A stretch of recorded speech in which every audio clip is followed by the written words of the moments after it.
Bienvenue à tous dans cette nouvelle vidéo. Aujourd'hui, on va voir les 5 flows essentiels sur Klaviyo. Pourquoi ces 5 flows? Pourquoi pas plus ni moins? Les différents déclencheurs et le contenu à mettre en place. Juste avant, je me présente, je m'appelle Théo, j'ai cofondé l'agence The Modern Letter. On est une agence spécialisée sur Klaviyo. On aide les marques e-commerce dans leur stratégie CRM à fidéliser et acquérir de nouveaux clients. On passe tout de suite sur mon écran et je vous montre tout ça. Alors tout d'abord, pourquoi 5 flows et pas plus? C'est les 5 flows, on va dire, de base quand on lance un compte sur Klaviyo. L'objectif après, c'est d'aller plutôt vers les 10 voire 13 flows. Mais ces 5 flows-là permettent d'abord de convertir entre prospects et acheteurs, de rassurer et de fidéliser. Donc c'est, on va dire, les 5 flows que nous, on va conseiller au minimum d'avoir pour commencer à avoir des résultats intéressants sur votre compte. Vous pouvez atteindre avec ces 5 flows 10 à 15% de chiffre d'affaires. Donc ça reste très intéressant. On va voir comment les mettre en place et notamment on va commencer avec le flow de bienvenue qui est l'un des flows les plus importants en email marketing, sur Klaviyo notamment. La stratégie qu'on va adopter, c'est un message direct après la capture de la pop-up, donc avec un message de bienvenue tout simplement, en remerciant et en rappelant ce qui a été mis en place sur la pop-up. Donc ça peut être soit un code promotionnel, soit une livraison, soit un guide, soit toute autre en fait incitation qu'il y avait sur la pop-up. Donc ça c'est le premier email et on va attendre ensuite 24 heures, voire 48 heures pour présenter la marque, les valeurs et ajouter un petit peu de preuve sociale.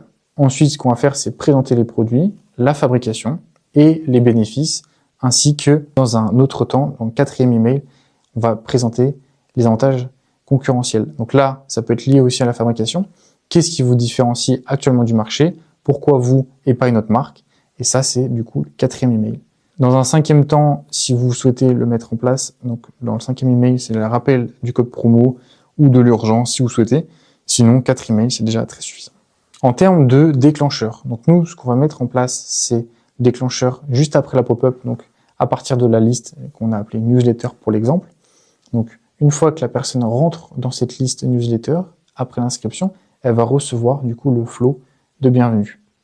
Ce qu'on va mettre comme filtre de profil, c'est toutes les personnes qui ont commencé un checkout, donc un panier et un paiement, donc add to cart et checkout juste ici, ou qui ont passé commande, ne recevront plus les emails de ce flow de bienvenue. Attention, certaines marques préfèrent que même les personnes qui ont acheté un produit puissent connaître la marque. Donc certaines personnes préfèrent ne pas avoir de filtre de profil, mais nous, c'est ce qu'on va recommander. Ensuite, deuxième point, c'est le flow de panier abandonné. Donc ça, c'est le deuxième flow. Là, on va être sur un flow un peu plus court. Donc un premier email environ 2 heures après, avec le rappel du panier, des images, de la preuve sociale, la différence avec vos concurrents, etc. 24 heures après, un deuxième email avec les réponses les plus courantes aux objections. Donc ça peut être une FAQ, par exemple, ça fonctionne très bien. Et on va mettre en avant les témoignages clients.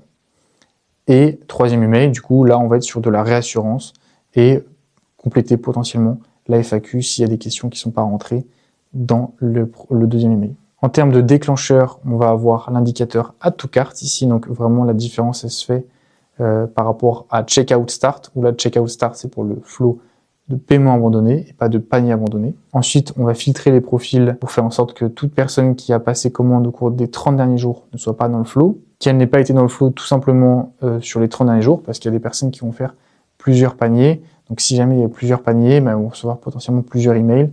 Et là, on va ajouter 30 jours pour être sûr qu'il n'y a pas, on va dire, trop d'emails. Place order 0 fois depuis le début de ce flux, donc c'est-à-dire que si jamais elle passe commande entre le premier email et dernier email, elle va pas recevoir les emails restants. Pareil, checkout start. Donc là, si elle passe à l'étape suivante, là elle vient d'ajouter au panier, donc elle est à l'étape panier. Si jamais elle passe à l'étape paiement, et ben ce flow là s'arrête et c'est le flow paiement qui s'enclenche. Donc le flow paiement, c'est on va dire l'étape d'après. Là, ce qu'on va faire, c'est mettre en avant souvent 1 heure après ou 2 heures après, un peu plus rapidement que sur le panier, l'assistance immédiate et le récapitulatif de la commande qui n'a pas été passée. Assez simple, mais c'est un email qui convertit plutôt bien. On est sur des personnes qui ont souvent arrêté la commande parce que peut-être elles n'avaient pas leur carte bancaire avec eux, il y a peut-être eu un événement extérieur qui est arrivé entre-temps. Donc là, on va tout simplement rappeler la commande qui n'a pas été passée. 24 heures après, on va répondre aux questions courantes, notamment sur le paiement, et on va réassurer avec des options de paiement. Donc ça peut être paiement en 3 fois, paiement en 4 fois, la livraison sécurisée, voilà, tous ces types de réassurance. Et on peut ajouter même une FAQ. Email numéro 3, 48 heures après. Là, ce qu'on peut faire, on n'a pas mis de code promo pour le moment, mais ce qu'on peut faire, c'est en mettre un. Peut-être que ça débloquera la vente, mais vous n'êtes vraiment pas obligé. On peut, si on met une promotion, on peut la limiter dans le temps avec un code unique et personnalisable dans Klaviyo. Et on va aussi mettre en avant les avantages concurrentiels pour montrer que voilà, le produit qu'on a, eh ben, il est mieux que la concurrence pour telle ou telle raison, et du coup, faire en sorte que le prospect passe commande. En termes d'indicateurs, là, on est sur Checkout Start, et on va filtrer les profils avec n'a pas passé commande au cours des 20 derniers jours, n'a pas été dans le flux au cours des 20 derniers jours, et dès que la personne passe commande, le flux s'arrête. Ensuite, on va passer au post-achat. Donc le post-achat, c'est un flow ou un flux qu'on voit assez rarement sur les comptes qu'on reprend, et pourtant c'est quelque chose qui fonctionne très bien. L'objectif ici, ça va être de confirmer la commande, de remercier, et encore une fois de réassurer, et de donner des conseils d'utilisation. Donc ça, c'est très intéressant pour à la fois diminuer le service client et fidéliser. Tout simplement, c'est un accompagnement après achat.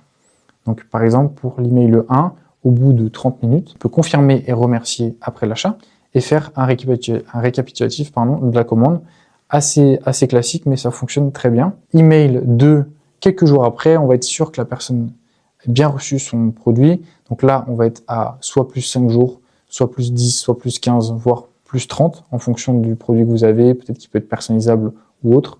Donc ça permet d'assurer que la personne ait bien reçu son produit. Et là, on va proposer des instructions sur l'utilisation en fait. Par exemple, ça peut être sur des bijoux, comment nettoyer les bijoux, ça peut être comment utiliser son produit, ça peut être comment le laver, comment l'entretenir. Donc voilà, c'est très varié, mais c'est du contenu supplémentaire qui permet d'augmenter déjà la durée de vie du produit et de mieux comprendre comment on s'en sert, parce que les personnes qui vont s'en servir rapidement vont pouvoir le recommander aussi rapidement à leurs proches. L'email 3, on va attendre 4 jours supplémentaires, et là on va apporter du contenu soit éducatif sur le produit, soit d'autres conseils d'utilisation en fonction de s'il y a la possibilité d'ajouter d'autres conseils. Vous pouvez vous arrêter largement à l'email 2, ça fera très bien l'affaire. Là, on peut attendre 10 jours supplémentaires pour être sûr que voilà, il n'y a jamais eu de problème de livraison, que la personne a bien utilisé le produit, parce que là, on va lui demander du coup un avis. Donc, on veut être sûr que le produit a bien été utilisé et utilisé correctement et qu'il n'y a pas eu de souci entre-temps. Donc là, on va lui demander soit un feedback, soit un avis sur le site internet avec JudgeMe, soit sur Trustpilot tout simplement pour augmenter la confiance des futurs acheteurs. Là, on va attendre 5 à 7 jours, voire même 10 jours. Et l'email 5 va proposer tout simplement des produits complémentaires. Là, on sera à quasiment J+30. Donc, ça va dépendre de votre cycle d'achat. On peut proposer des produits complémentaires qui sont bien évidemment en lien avec le produit initial acheté. En termes de déclencheur, donc là, on va être sur Place Order. Et là, on va être sûr que la personne n'a pas été dans le flux au cours des 30 derniers jours et qu'elle n'a pas repassé commande depuis le début de ce flux. Qu'on peut également ajouter ici, qu'on ne l'a pas fait dans l'exemple, mais on peut l'ajouter, c'est être sûr que la personne n'a pas été remboursée entre-temps. Donc là, on peut sélectionner Cancel Order. Si la personne n'a pas annulé sa commande et n'a pas été remboursée, eh ben, elle n'est pas dans le flux. Et le dernier email, le dernier flow, c'est le flow de réactivation, de réengagement. Donc là, c'est un flow. En fait, on va parler aux personnes qui n'ont pas acheté dernièrement. Donc ça peut être sur 180 jours, ça peut être sur 1 an, sur plusieurs années. Ça va dépendre de votre cycle d'achat. Ça peut être aussi 90 jours, des cycles très courts. Donc là, ce qu'on va faire, c'est vérifier qu'il y a toujours de l'intérêt pour la marque et apporter du contenu à haute valeur ajoutée dans le premier email. Dans le deuxième email, donc qui arrive 3 à 4 jours après, on peut parler des nouveautés qui sont arrivées entre-temps et peut-être proposer des produits qui sont complémentaires au premier achat. 5 à 7 jours après, on peut envoyer une offre spéciale pour le retour de la personne, si jamais la personne n'a toujours pas acheté entre-temps, on n'a pas montré d'intérêt, elle n'a pas été sur le site internet, elle n'a pas fait de panier abandonné, de paiement abandonné ou d'achat tout simplement, et ben en fait on peut lui proposer un code personnalisé si vous souhaitez et que c'est cohérent avec votre image de marque de 10% ou de 15% pour réactiver les anciens acheteurs.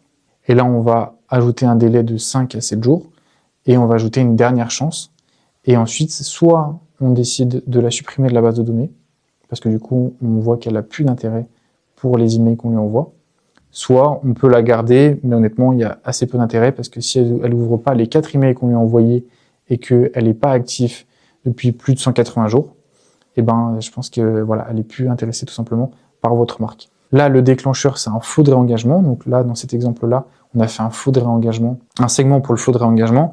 Donc là, on a dit 180 jours sans visite, sans ajout au panier, sans paiement et sans achat, et n'a pas ouvert les 10 dernières newsletters. Donc ça, c'est un segment qui est assez simple à mettre en place et qui vous permet du coup de trier vraiment votre base de données sur les personnes qui sont plus du tout intéressées. Ce flux-là s'arrête si si la personne ouvre un email, clique sur un email ou est actif sur le site. Donc tout simplement, dès qu'elle a montré la moindre activité, le flux s'arrête parce qu'on va la juger active dans la base de données. Donc voilà pour ces 5 flows, c'est des flows qui sont assez classiques mais qui vous permettent vraiment d'avoir une base intéressante sur Klaviyo. Avec quelques newsletters, vous pouvez commencer à générer un certain chiffre d'affaires grâce à Klaviyo. Par la suite, vous pourrez ajouter des flows complémentaires comme le flow cross-sell dédié, un flow de demande d'avis dédié, vous pouvez faire du parrainage, vous pouvez faire énormément de choses avec Klaviyo, mais au moins vous avez une base qui est très correcte. Voilà pour cette vidéo, j'espère qu'elle vous aura plu. Si jamais vous avez des questions, n'hésitez pas à laisser un commentaire. Et si vous souhaitez être accompagné sur la partie Klaviyo, que ce soit pour les newsletters, les designs ou les flows, vous pouvez réserver un appel avec nous. Dans la description, il y a le premier lien et on pourra discuter de votre stratégie sur Klaviyo et voir comment l'optimiser. Et d'ici là, je vous retrouve très bientôt pour une prochaine vidéo. Belle journée, au revoir.